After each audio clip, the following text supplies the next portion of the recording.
준비되었나요, 김 비서님? 예, 지금 이사님들 모두 안에 계십니다. 들어가시면 바로 회의 시작할 겁니다. 비서가 안내하는 곳으로 따라간 저는 제 눈앞에 서 있는 커다란 문을 보게 되었습니다. 이 안에 모든 사람들이 저희를 기다리고 있을 테죠. 그렇게 저희를 가로막고 있는 듯한 무거운 문이 열리는 순간 안에 있던 이사진들이 동시에 모두 저희 쪽을 보며 고개를 돌렸습니다. 딱딱한 가죽 의자 위로 정장을 빼입은 사람들이 앉아 있었고 다들 왠지 모를 위압감이 있어 보였죠. 어디서도 꿀리지 않고 어디서나 갑으로 움직일 사람들. 그 자리에 있던 그들 모두가 저희를 기다리고 있었습니다. 안녕하세요. 죄송합니다. 저희가 조금 늦었네요. 오셨습니까? 박 대표님. 어릴 적부터 선천적인 장애로 다리를 쓰지 못하는 제 아들은 휠체어를 끌며 회의실 안으로 조심스럽게 들어갔습니다. 아들은 누구보다 낮은 자세로 휠체어에 앉아 있었지만 제 아들이 풍기는 위용만큼은 그 누구도 쉽게 무시할 수 없었습니다. 누구에게도 쉽게 무시당하지 않게 제가 그렇게 아들을 키워냈으니까요. 그리고 그 순간 회의실 안에 있던 모두가 저희를 보고 깍듯이 고개를 숙였습니다. 딱 두 사람만 빼고 말이죠. 너 설마 네가 여기 어떻게... 당신? 정말 당신이야? 두 사람은 저를 보고 못 볼 사람이라도 본 듯 놀란 표정이었습니다. 아니, 겨우 놀람 정도로 설명할 수 없는 충격과 공포 그 자체였죠. 하긴 30년이 지난 지금에서 우리가 이렇게 다시 만나게 될 거라고 누가 상상이나 했을까요? 그것도 이런 자리에서 말이에요. 네가 왜 여기 있어? 여기가 어디라고 찾아왔어? 말 조심하세요. 제가 지금 여기 놀러 온 거라 생각하십니까? 저는 오늘 이 자리에 서 있을 자격이 충분히 있는 사람이에요. 당신이 어떻게 여기에... 설마 옆에 그 청년이... 아들아, 인사하렴. 30년간 안 보고 살았던 사람이지만 그래도 생물학적으로는 너의 친부 아니니? 오랜만에 만났으니 아는 척 정도는 해드려야지. 그랬습니다. 저희 모자를 보고 기겁하며 놀라던 두 사람은 바로 제 예전 시어머니와 전남편이었습니다. 그리고 제 아들의 친할머니와 아버지이기도 했죠. 그들은 30년 전 저와 아들을 버렸습니다. 제 아들이 걷지 못한다는 이유로 가족 취급을 해주지 않았고 갈 곳 없는 저와 아들을 무참히 길바닥으로 내쫓았죠. 그날 이후로 저는 오랫동안 그들을 향한 복수의 칼날을 갈아왔습니다. 나와 내 아들에게 상처 준 그들에게 꼭 원수를 갚아주겠다고 매일을 다짐했죠. 그리고 그날이 바로 기다리던 그날이었습니다. 30여 년 전, 저는 오직 사랑 하나만 보고 결혼을 결정했습니다. 가진 것도 없고 내세울 것 하나 없는 제가 한 남자와 사랑에 빠지고 말았거든요. 그가 차라리 평범한 남자였더라면 저도 고민이 없었을 겁니다. 비슷한 형편에 비슷하게 시작을 했더라면 제 인생은 지금쯤 평범하게 행복했을지도 모르겠네요. 하지만 애석하게도 제가 사랑했던 사람은 저와 너무나 다른 환경에서 자란 사람이었어요. 남편은 중견기업의 외동아들로 일찍이 부모님을 잃고 홀로 어렵게 살던 저와 달리 여태껏 부족함이 없이 살아온 사람이었습니다. 그런 남자가 어쩌다 저 같은 여자에게 빠져들었는지는 모르겠지만 남편은 저를 사랑했고 저 역시 그 사람을 깊이 아꼈습니다. 예상한 대로 역시나 시댁의 반대는 만만치 않았습니다. 하지만 남편의 고집으로 결국 결혼에 성공할 수 있었고 결혼식을 올린 뒤 저희 부부는 시댁 옆 별채로 들어가 신혼살림을 차리게 되었습니다. 분가를 반대하시는 시어머니의 성화에 못 이겼던 저는 시어머니의 뜻대로 살림을 배우며 가정주부로 남편을 내조하게 되었고, 남편은 시아버지 밑에서 후계자로서 회사 일을 하게 되었죠. 처음부터 노골적으로 저를 싫어하던 시어머니 등살에 쉽지 않은 결혼 생활이었지만, 그래도 저는 사랑하는 남편을 바라보며 버텨보려고 했어요. 욕을 먹으면서도 시댁에 최선을 다했고, 남편과 시댁을 위해서라면 제 자존심까지 내려놓을 정도였죠. 그렇게 희생과 인내로 쌓여진 저의 결혼 생활이 마냥 즐겁지는 않았지만, 그래도 저는 제 가정을 지키기 위해 최선을 다했습니다. 처음에는 남편도 시어머니 대신 제 편을 들어주었고, 그런 남편 덕분에 저도 재벌가라는 무게를 견딜 수 있을 거라 생각했거든요. 그리고 얼마 뒤, 저는 대를 이을 아들을 바라시는 시부모님의 바람대로 아이를 임신하게 되었습니다. 남아선호 사상 때문에 아이 성별을 미리 알리는 것이 불법인 시대였음에도 능력이 좋은 시어머니는 기어이 뱃속 아이의 성별을 알아내셨어요. 그래도 네가 우리 집안 며느리 노릇은 하려나 보다. 아들이라니 천만 다행이네. 네가 뱃속에 품고 있는 건 네 아들이 아니라 우리 집안 대를 이을 장손이야. 그러니까 우리 집안 장손이 잘 자랄 수 있게 최선을 다해야 할 거야. 내 말 알아듣겠니? 네, 어머니. 잘 알겠습니다.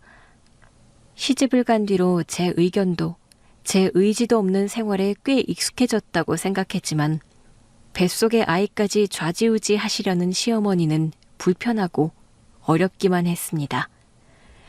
그래도 저는 사랑하는 남편과 사이에서 축복받을 아이의 탄생을 기다리고 있었죠. 그러나 저는 조산 위험을 겪으며 출산일보다 한 달이나 빨리 수술을 받게 되었고, 그 바람에 아들은 또래보다 작고 약하게 태어날 수밖에 없었어요. 그래서였는지 아들이 생후 7개월이 넘어가던 즈음 병원에서 아이의 신경 근육에 이상이 있다는 진단을 받게 되었습니다. 그 말은 제 아들이 영영 걷지 못할지도 모른다는 말이었죠. 충격적인 소식에 저는 매일 울며 신께 기도했습니다. 하지만 아들은 결국 장애 판정을 받고 말았어요. 아들의 건강만을 바라며 기도하던 와중에도 가장 걱정이었던 건 다름 아닌 시어머니였어요. 늘 완벽을 추구하며 집안의 대를 이을 장손을 걱정하던 시어머니가 이런 소식을 가만히 넘기지는 않으실 거라 생각했거든요. 그리고 결국 제 예상은 틀리지 않았습니다. 장애라니? 이게 대체 무슨 소리야? 애가 못 걷는데요. 장애라나 봐요. 뭐? 세상에, 우리 집 핏줄에 장애가 웬 말이냐? 얘, 너는 대체 어떻게 했길래 애를 그따위로 낳은 거야? 죄송해요, 어머니. 한 달 앞서서 수술 받을 때부터 걱정이 되더라니. 결국 너 때문에 이런 일이 벌어진 거 아니냐? 네 그 하찮은 피가 섞여서 이런 말도 안 되는 일이 벌어진 거지? 그렇지? 어머니, 진정하세요. 내가 지금 진정하게 생겼니? 쟤 때문에 우리 집안이 망하게 생겼는데? 아니, 너는 어쩌자고 우리한테 이런 짓을 해? 내가 너 가만히 안 둘 거다. 너랑 네 아들 내 집에서 쫓아낼 거야. 어머니, 그래도 도윤이는 어머님 손자예요. 내 손자는 무슨... 나는 그런 모자란 애 손자로 거둘 생각 없다. 그러게 처음부터 너 같은 게 우리 집안에 들어온 것부터가 실수였어. 이래서 집안의 여자를 잘 들여야 한다는 건데... 애미가 저 모양이니 자식도 그런 거겠지.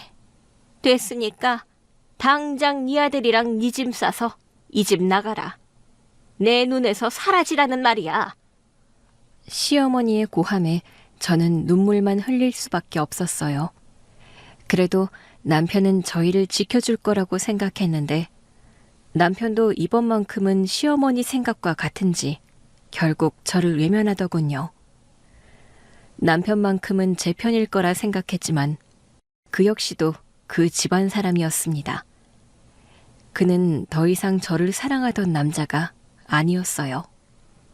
여보, 그래도 도윤이 우리 아들이잖아. 우리가 같이 만든 아이. 그런 우리 아이 당신이 지켜줘야지.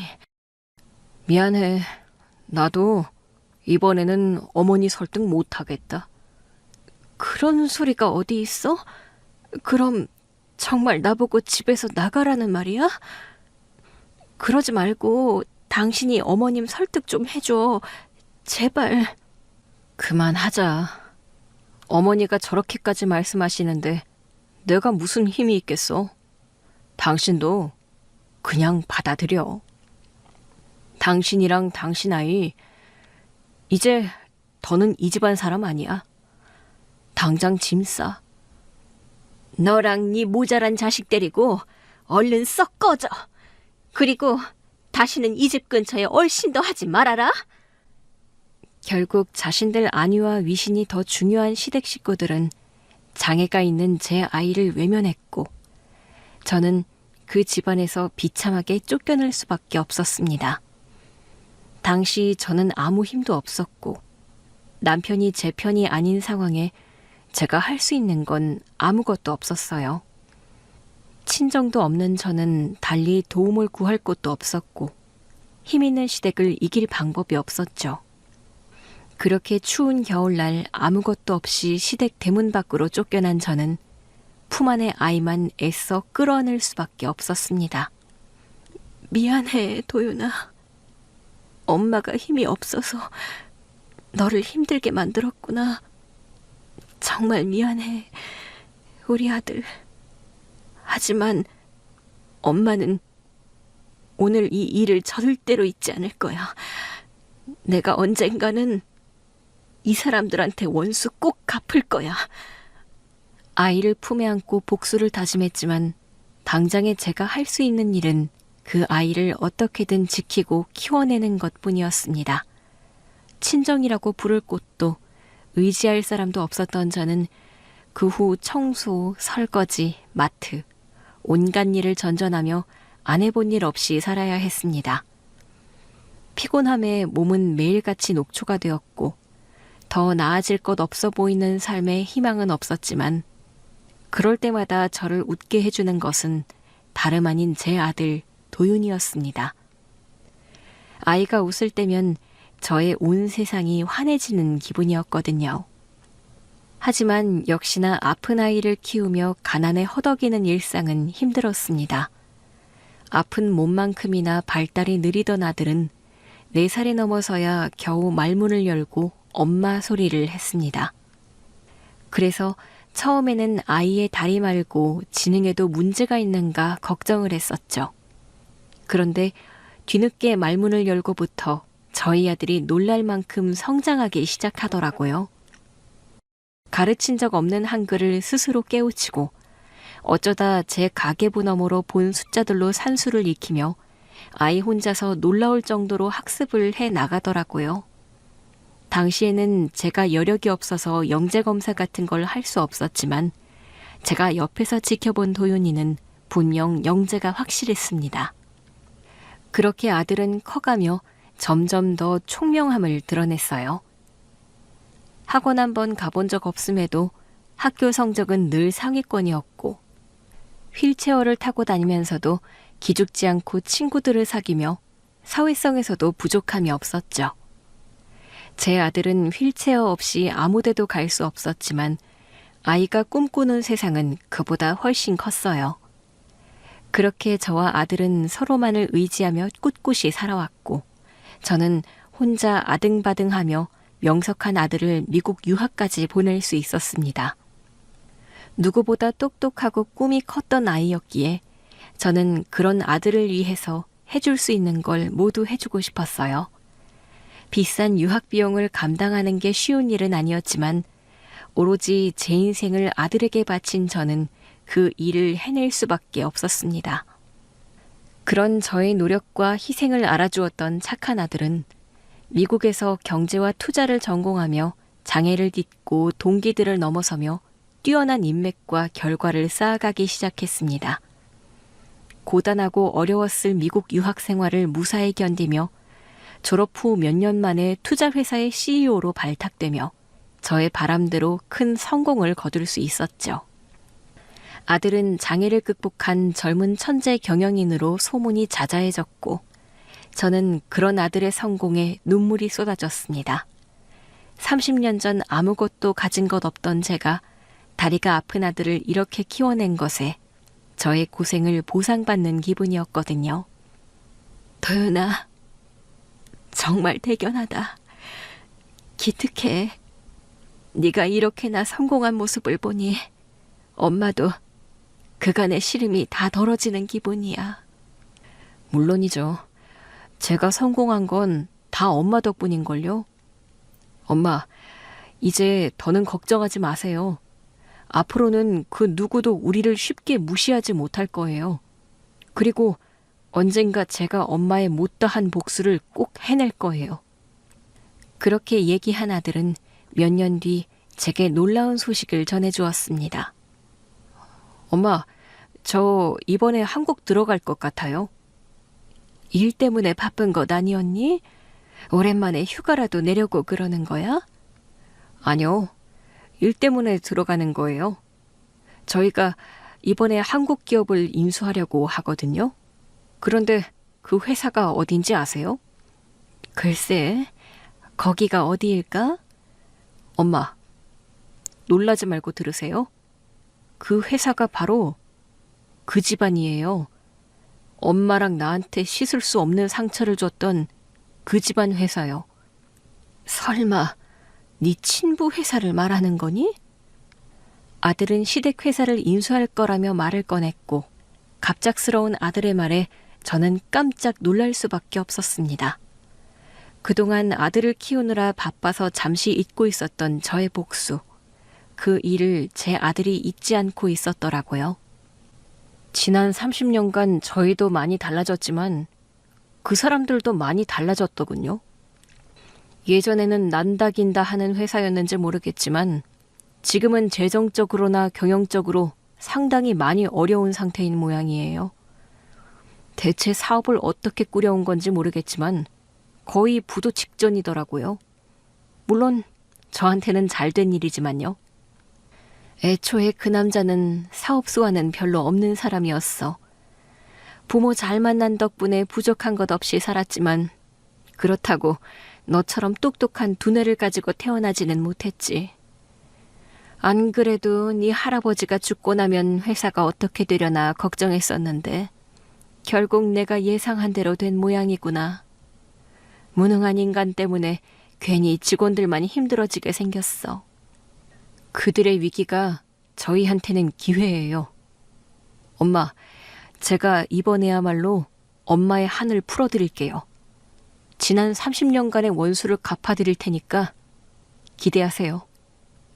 그리고 얼마 뒤 아들은 미국 투자회사의 대표직함으로 한국에 들어오게 되었습니다. 회사 규모를 생각하면 그 정도 기업 인수권이야 아랫사람들을 시켜도 될 일이겠지만 제 전남편의 회사였기에 아들은 직접 나서고 싶어 했어요. 아무래도 저희가 그 사람들 앞에 당당히 나타나는 게 그들에게도 충격적일 테니까요. 그렇게 30년 만에서야 저와 제 아들을 버린 전 시모와 전 남편을 만날 수 있었습니다. 거대 투자자가 누구인지 몰랐던 그들은 저희의 등장에 적지 않은 충격을 받은 듯 했습니다. 네가 어디라고 여기에 나타나? 오랜만이에요, 어머님. 그동안 잘 지내셨나요? 여전히 목청 좋으신 거 보니 건강하신 것 같아서 다행이다 싶네요. 이게 누구 앞에서 장난질이야? 시모는 저를 보자마자 기겁하며 치를 떨었습니다. 저를 다시 만난 게 그렇게나 끔찍한 건지 그런 시모의 태도가 꽤나 섭섭하더군요. 그들은 어떻게 생각했을지 모르겠지만 저는 누구보다 그들의 안녕과 평화를 바랐거든요. 지난 30년간 저는 한 번도 그 인간들이 망하기를 바란 적이 없었어요.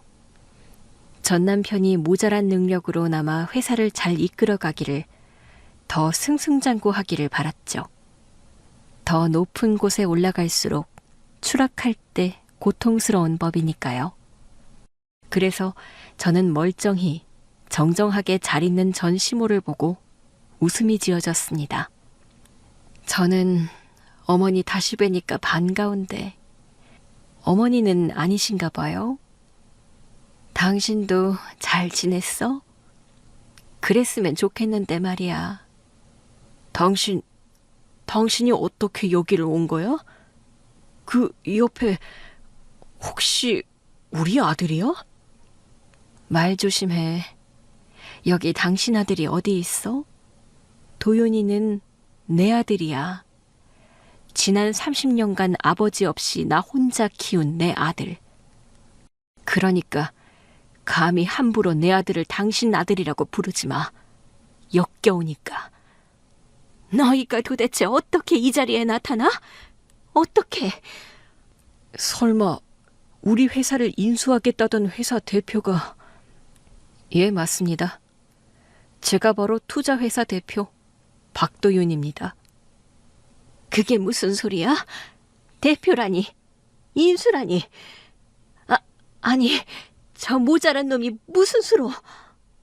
제 아들이 자신의 회사를 인수한 투자회사 대표라는 소리에 두 사람은 도저히 믿지 못하겠다는 표정이었습니다. 하기야 30년 전만 해도 장애를 가지고 그 집안에서 쫓겨났던 제 아들이었으니까요. 아마 두 사람은 제가 어린 아들을 데리고 제대로 살지 못할 거라고 생각했을 겁니다. 그런데 제 아들이 이렇게 당당한 모습으로 나타났으니 그 사람들은 얼마나 놀랍고 두려웠겠어요.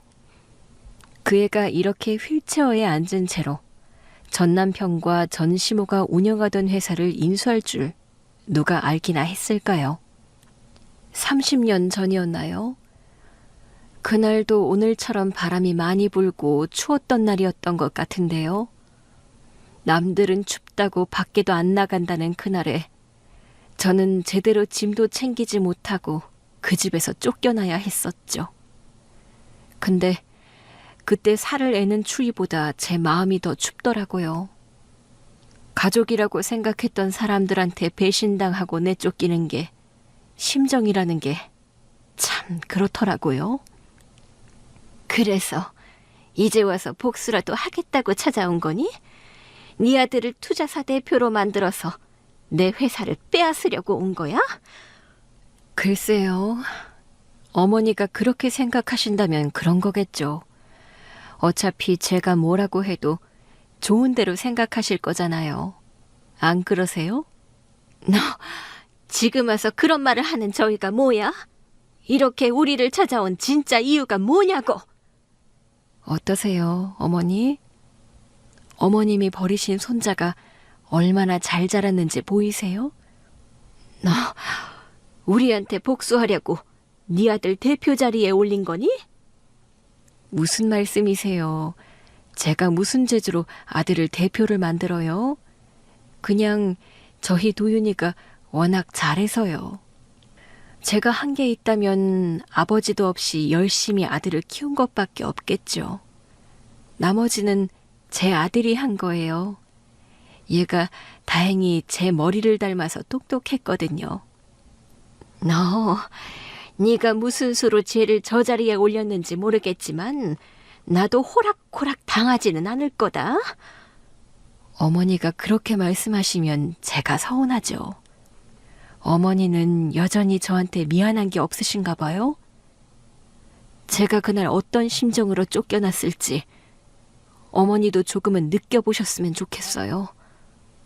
당신과 당신 아들이 저희 입장을 제대로 느껴보기를 기대해왔거든요. 그리고 그런 제 꿈을 오늘에서야 제 아들이 이루어주게 되었네요. 내가 설마 니까지 거한테 당할 것 같아? 네가 뭐라고 나한테 복수라도 하겠다는 거니? 이빨 빠진 호랑이라는 게 어머니를 보고 하는 말인가 봐요. 어머님이야말로 이제 자기 분수를 깨닫고 현실을 파악하셔야 할 텐데요. 전 남편의 회사가 점점 더 어려워지며 전 남편은 계속 궁지에 몰려왔습니다. 부도만은 막으려고 그랬는지 무리하면서까지 외부 투자처를 찾기 시작했죠.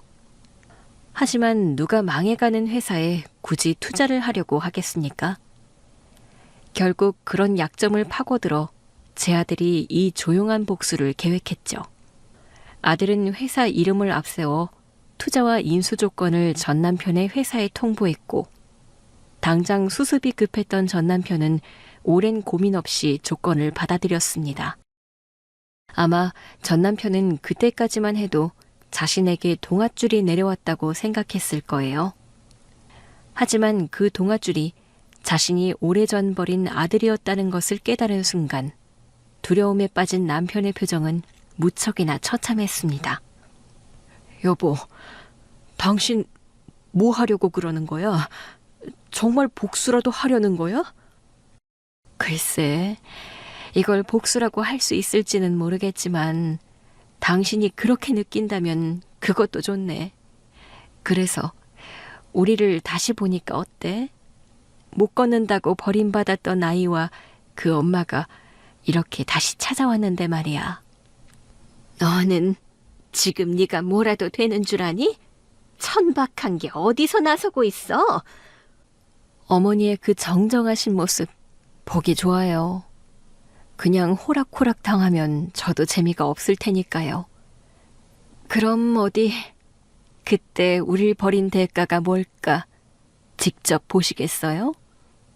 그 순간 제 아들이 상석으로 향했습니다. 그리고 그 자리에 모인 모두 앞에서 그날의 회의 안건을 설명했죠. 오늘 회의 안건입니다. 투자 유치 및 경영 정상화 방안에 따른 첫 번째 안건으로 지분 구조 변경에 따른 대표이사 및 회장직 해임권을 건의합니다. 뭐야? 그게 무슨 헛소리야? 네가 뭔데 마음대로 대표이사를 교체하겠다는 거야? 이 회사는 우리 회사야. 나랑 내 아들이 주인이라고. 더 이상은 아니죠. 본기업의 지분 57%를 소유한 저희 투자사가 오늘부터 이 회사의 최대 주주이며 이미 의결권 과반을 보유하고 있기에 해임안 건은 자동 상정됩니다. 이제 와서 할머님이 억울하다고 소리쳐봐야 아무 소용 없다는 말입니다. 말도 안 돼. 아무리 대주주라고 하더라도 이런 식으로 함부로 굴 수는 없어. 다른 주주들이 가만히 있을 거라고 생각해? 이사님들, 다들 뭐라고 말 좀 해보십시오. 지금 이 회사 주인이 누구입니까? 전 남편은 억울한 듯 다른 이사들에게 호소했지만 모두 그의 간절한 외침을 애써 외면할 뿐이었습니다. 그제서야 전 남편이 테이블 위에 놓여진 서류를 집어들고 확인했지만 아무 소용이 없었죠. 이미 다 결정된 일이었고 이사회 참석자 대부분은 경영 정상화를 이유로 제 아들의 편에 서기로 합의된 상태였으니까요. 바보 같은 전 남편은 외부 투자를 유치하면서도 일이 이 지경이 될 것을 예상하지 못했던 모양입니다. 하긴 원래 그 집 식구들은 그랬어요. 조금 가졌다는 이유로 자신들이 남들보다 낫다고, 우위에 서 있다고, 가짜는 선민의식을 가진 사람들이었으니까요. 애초에 장애가 조금 있다는 이유로 가지 잘라내듯 자식을 내쫓는 인간들이 무슨 제대로 된 생각을 할까요? 이럴 수는 없어. 다 모함이야. 복수 때문에 이런 일을 벌이는 거야? 복수라뇨. 저는 투자회사 대표로 제 할 일을 할 뿐입니다. 먼저 투자를 원했던 게 누구였는지 잊으셨나요? 그랬다고 한들 네가 마음대로 우리를 내쫓는 게 말이 된다고 생각해? 오해하지 마세요. 이 결정은 온전히 회사의 안위를 위한 결정이었습니다. 어떻게든 회사를 살리려면 결정할 수밖에 없는 문제였어요. 제가 지난 수년간의 회사 자료를 검토해 본 결과 현 회장과 대표이사의 경영 능력에 심각한 의문이 들더군요. 이게 과연 정상적인 회사 경영이 맞는지, 오너 일가의 개인적인 사생활 문제로 회사 주가를 떨어뜨렸던 것은 물론이고 회사 자금을 사사로이 사용한 정황도 포착되었습니다. 회사 운영하다 보면 그럴 수도 있는 거지. 그렇다고 지금 나를 끌어내리겠다는 거야? 그건 말도 안 돼. 이 회사는 내 회사라고. 우리 아버지가 피땀 흘려 일군 내 회사란 말이야. 아니요. 회사라는 건 한 개인의 것이 될 수 없습니다. 이 회사를 일해 노력하는 수많은 직원들과 이 회사에 투자한 수많은 주주들의 것이어야 하죠. 회사 대표는 그 많은 사람들을 위해 책임을 다해야 하고요. 하지만 당신들은 그러지 못했죠. 당신과 당신 어머니 때문에 회사가 지금 이 지경까지 이른 겁니다. 당신들의 무능한 부실 경영으로 수많은 직원과 하청 직원들이 일자리를 잃었어요. 그래서 저는 오늘 최대 주주로서 그 일을 바로잡으려고 하는 겁니다. 그래서 나를 회사에서 내쫓겠다고? 도윤아, 누가 뭐라고 해도 나는 네 아버지야. 아들이 어떻게 아버지한테 이럴 수가 있니?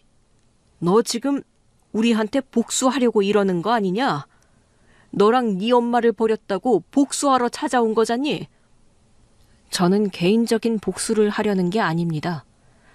물론 아버지라는 당신에게는 개인적인 악감정이 남아있죠.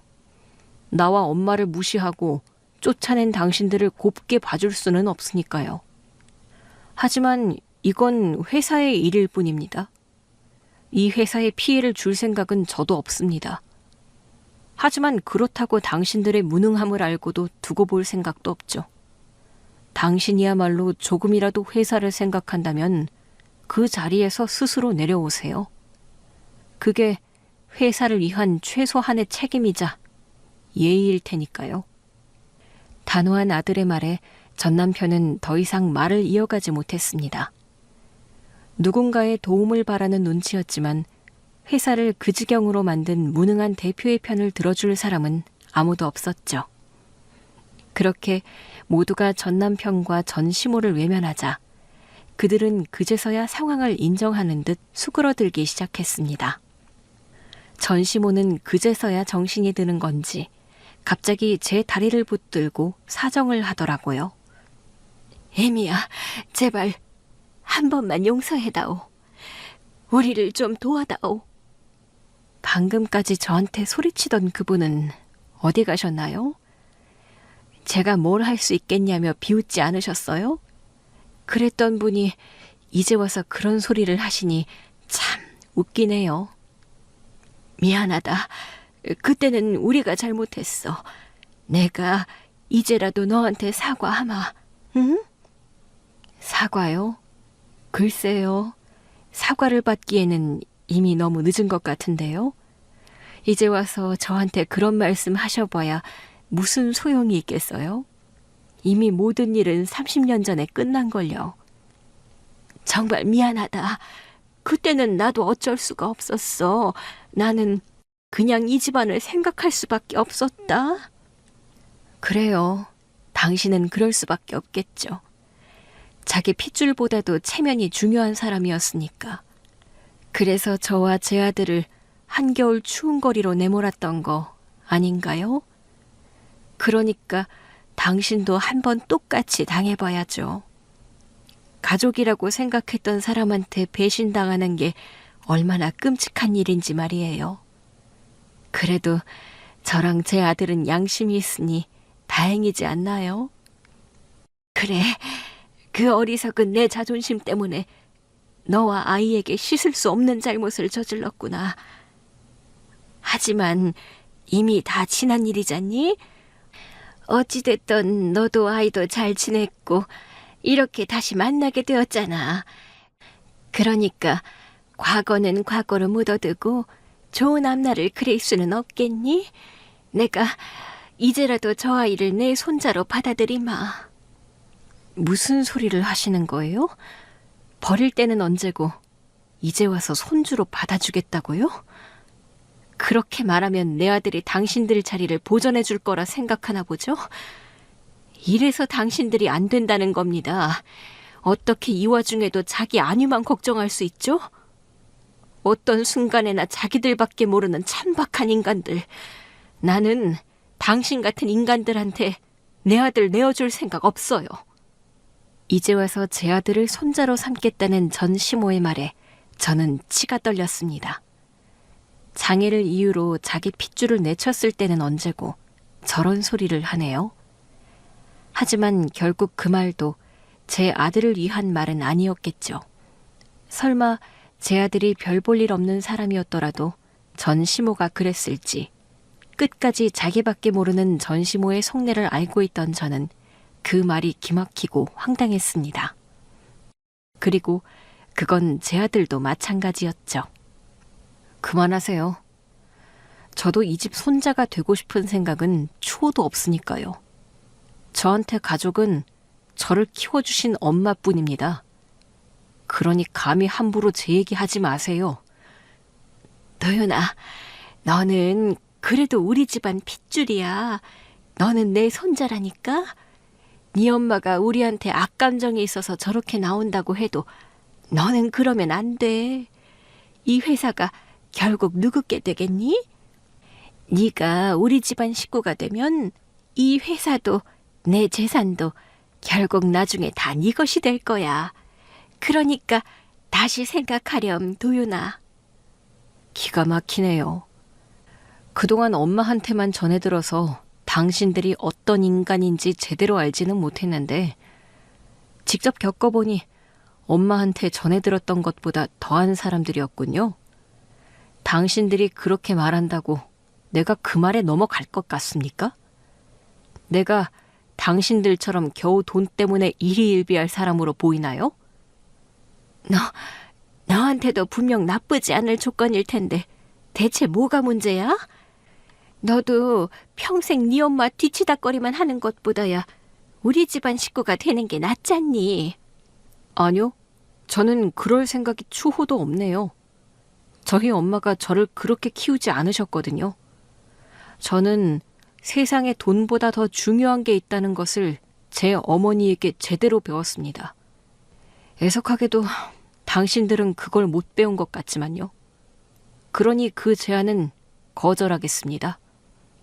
제발 이대로 회사를 뺏길 수는 없어. 살다 보니 이런 날도 다 오네요. 어머니가 제 앞에서 이렇게 후회하시는 날이 오게 될 줄은 몰랐는데요. 어떠세요? 당신이 무시하던 사람 때문에 나락으로 떨어지는 기분이? 네가 나한테 이럴 수는 없다. 네가 이럴 수는 없어. 아니요. 그럴 수 있어요. 당신도 그랬던 걸 저라고 왜 못하겠어요? 그래도 어머니는 집이라도 있으시잖아요. 저는 그날 그 추위에 오갈 곳 없이 버려졌는걸요. 정말 내가 어떻게 해도 안 되겠니? 나도 후회한다. 나도 이렇게 될 줄은 몰랐다고. 그러셨겠죠. 누가 감히 예상이나 했겠어요? 그 콧대 높던 어머니가 제 앞에서 이렇게 애걸하실 줄 말이에요. 하지만 후회하셔도 소용없어요. 제가 당신을 용서하기에는 당한 게 너무 많네요. 저한테 동정도 구걸하지 마세요. 당신은 앞으로도 내내 후회하게 될 테니까요. 그 말을 끝으로 저는 아들의 휠체어를 밀어주며 조용히 문을 나섰습니다. 이제 와서는 더는 후회도 미련도 없었습니다. 그저 비굴한 그들의 말로가 안타까울 뿐이었죠. 모든 것을 다 가졌으면서 왜 그렇게밖에 살지 못했는지 저는 이해되지 않았습니다. 그렇게 아들은 이사회의 의결을 통해 공식적으로 전 남편과 전시모를 자리에서 끌어내렸습니다. 회사 창업주 일가인 것을 인정해 내린 최대한의 배려로 사임이라 했지만 실상은 쫓겨나는 것과 다름없는 일이었습니다. 이제 그들은 단지 그 자리를 잃은 것이 아니라 회사를 통해 누리던 권력과 명예, 인맥과 체면까지 모조리 빼앗긴 셈이 되었죠. 회사를 떠나는 날, 전시모는 마지막 남은 자존심이라도 지키려는 듯 억지로 고개를 들고 있었습니다. 하지만 부실 경영으로 회사를 잃은 오너 일가의 말로를 지켜보겠다며 엘리베이터 앞까지 따라온 직원들이 그녀에게 인사 대신 수근거리기만 하자 전시모는 치욕스러운 듯 기어이 고개를 수그릴 수밖에 없었죠. 평생 떠받들려 살았을 전시모가 감당하기에는 어려운 수치심이었을 겁니다. 부디 그들도 조금이나마 같은 기분을 느끼기를 바라며 저는 두 사람의 모습을 똑똑히 지켜보고 있었습니다. 30년 전 제가 잘못도 없이 쫓겨나던 그날이 떠오르더군요. 그렇게 전시모와 전 남편이 회사에서 쫓겨난 뒤 회사는 활력을 되찾고 빠르게 재정비되어 가기 시작했습니다. 아들은 본사의 새로 단장한 집무실에서 임원들과 첫 미팅을 가졌습니다. 다들 잔뜩 긴장한 채로 분위기는 적막하기 그지없었죠. 그도 그럴 게 바로 얼마 전까지 이 회사를 쥐락펴락하던 사람들이 공개적으로 해임됐고 갑자기 외국계 투자기업에서 회사의 새 주인이라며 설치고 있으니 사정을 잘 모르는 직원들은 당황스러웠을 겁니다. 외국계 투자사가 회사를 인수했다는 이유로 대규모 구조조정이 시작될 거라는 소문이 돌고 있었고 그 근거 없는 소문에 사원들 대부분은 불안에 떨고 있었겠죠. 다들 제 아들이 회사를 망치러 온 위인인지 살리러 온 구원자인지 아직은 모를 테니까요. 먼저 이렇게 자리를 지켜주셔서 감사합니다. 저는 앞으로 이 회사를 위해 여러분과 함께 새로운 방향을 모색하려 합니다. 아들의 말에 임원들은 얼떨떨한 얼굴로 고개를 끄덕였습니다. 하지만 아들의 옆에 자리한 저를 흘깃거리며 다들 불안한 기색을 숨기지 못하더라고요. 아마 제가 전시모처럼 아들을 자리에 두고 회사를 주물러댈까 싶었던 거겠죠. 그런 직원들의 불안을 덜어주기 위해 저도 아들의 말을 거들었습니다. 여러분 중 일부는 저와 제 아들을 알아보셨을 수도 있겠죠. 네, 맞습니다. 과거 저는 이 집안의 며느리였고 오너 일가 중 하나였습니다. 그러나 저와 제 아들은 제 아들에게 장애가 있다는 이유만으로 그들에게 인정받지 못했고 길거리로 내몰려야 했습니다. 그 후로 30여 년간 저는 제 아들을 홀로 키워야 했죠. 하지만 저는 복수를 하러 온 게 아닙니다. 저희는 이 회사를 살리러 왔어요. 물론 저와 제 아들에게 개인적인 복수심이 없었다고는 자신 있게 말하지 못하겠습니다. 하지만 복수심만으로 시작한 일이 아니라는 것을 지금부터 여러분께 보여드리겠습니다. 맞습니다. 저희는 회사를 망치러 온 게 아닙니다. 이미 이 회사는 여러 사람들의 일터이며 생존 수단입니다. 저는 그것을 여러분에게 지켜드리고 싶습니다. 그리고 이 시작은 이 회사에서 묵묵히 일해온 여러분과 함께하는 겁니다. 그날 우리는 몇 가지 개혁안과 상생 정책을 발표했습니다. 지나친 잔업문화 폐지, 사내 복지 확대, 무너진 유통구조 재편, 적재적소의 투자 확대까지 단기적 수입보다 장기적 안정과 신뢰를 택하기로 했죠. 그러자 직원들의 얼굴에 처음으로 안도의 기색이 비쳤고 조금씩 저희들의 진심을 알아주는 듯 했습니다. 하지만 며칠 후 전 남편은 아직도 이 사실을 받아들이지 못하는 듯 말도 안 되는 기사를 내보냈습니다. 전 남편은 알고 지내던 기자를 통해 제 아들의 행동이 사기라는 말도 안 되는 조작 기사를 내보냈습니다. 저는 억울함에 분통이 터졌지만 아들은 기사를 보며 담담하게 웃더군요. 이게 대체 무슨 소리니? 사기라니, 주가 조작이라니. 이 인간이 하다 정말 말도 안 되는 소리를 늘어놓는구나. 걱정하지 마세요, 엄마. 겨우 이런 장난질로 타격받을 제가 아니에요. 지금이 무슨 시대인데 아직도 언론으로 여론 조작을 할 수 있다고 믿다니. 제 친부라는 사람도 생각이 깊지는 않네요. 정말 괜찮은 거야? 그렇다면 다행이지만 저희도 정정 보도를 내면 돼요. 그리고 조작이 아니라는 건 이미 직원들과 주주들이 알고 있을 겁니다. 그 인간들은 아직도 우리가 우습게 보이는 모양이다. 앞에서는 용서해달라, 도와달라 그 애원을 하더니 아직도 내가 만만한 거야. 하지만 저희는 더 이상 만만하지 않잖아요. 한때 제 존재를 지우려 했던 사람들에게 이제는 저를 막을 수 없다는 걸 제대로 보여줘야죠. 제 아들의 얘기대로 거짓으로 얼룩진 전남편의 보도는 되려 역효과를 불러왔습니다. 아들이 전남편의 가짜 뉴스에 대응하듯 직접 인터뷰를 하며 여론을 되돌렸거든요. 그러자 대중은 오히려 장애를 극복한 청년 CEO라는 프레임에 더 집중했고, 아들이 새롭게 발표한 기업 투명성 강화와 상생 정책은 여러 투자자와 직원들 사이에 큰 신뢰를 얻을 수 있었습니다. 오히려 전남편과 전시모가 회사 운영 시절 어떻게 리베이트를 해오고 일감을 몰아주고 직원 복지를 깎았는지까지 들춰지며 여론의 문매를 맞기 시작했습니다. 그리고 얼마 뒤 마침내 세무조사 결과가 발표되었고, 과거 전시모와 전남편이 개인 명의로 빼돌린 이익 수억 원이 확인되었습니다. 두 사람은 자신들이 회사의 주인이라고 생각하며 모든 것을 자기들 마음대로 했습니다. 사소하게는 회사 법인카드로 개인 사치품들을 사는 것부터 시작해서 많게는 수억의 자금 횡령, 그리고 회사 안에서는 능력과 상관없이 개인적인 친분으로 낙하산 직원들을 고용하며 사내 분위기를 엉망으로 만들어 왔죠. 그렇게 모든 것이 밝혀졌을 때 그들은 더 이상 숨을 곳이 없었습니다. 더 이상 전남편의 거짓은 통하지 않았고, 회사 안팎으로 누구도 그들의 편을 들어주지 않았습니다.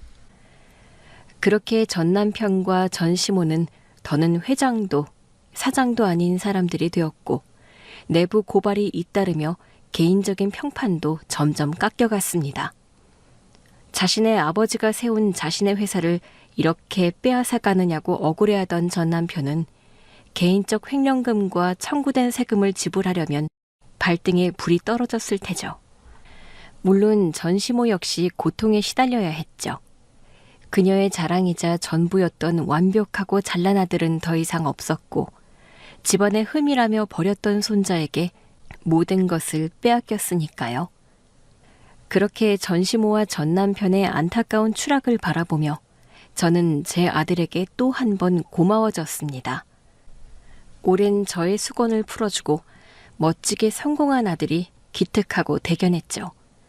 그리고 새로운 회사의 개편안이 공식적으로 발표되던 그날, 회사의 모든 직원들이 모인 자리에서 제 아들이 마이크를 잡았습니다. 여러분, 안심하세요. 우리는 회사를 해체하러 온 게 아닙니다. 이 회사를 다시 일으키고 함께 살릴 겁니다. 그러기 위해선 무엇보다도 여러분이 필요합니다. 저는 여러분과 함께 성장하겠습니다. 30년 전 저는 이 자리에서 쫓겨났습니다. 하지만 지금은 이 자리에서 새로운 문을 열고자 합니다. 과거는 지웠고 미래를 보겠습니다. 저는 이 회사를 다시 빛나게 만들 겁니다.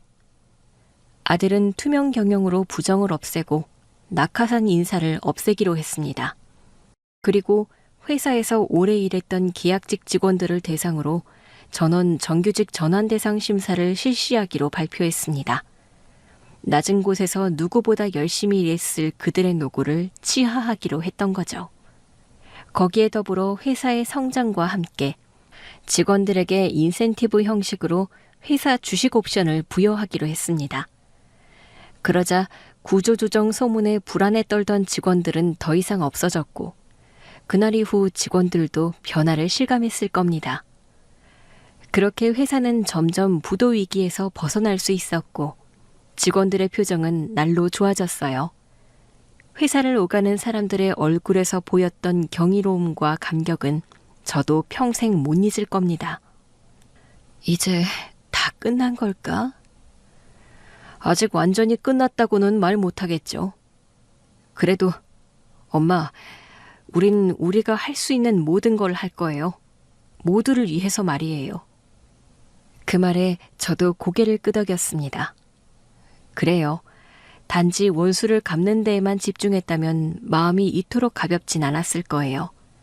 하지만 우린 회사를 망가뜨리는 게 아니라 살려내는 쪽을 택했고 그 선택이 회사를, 직원들을, 그리고 우리 가족을 다시 일으켰습니다.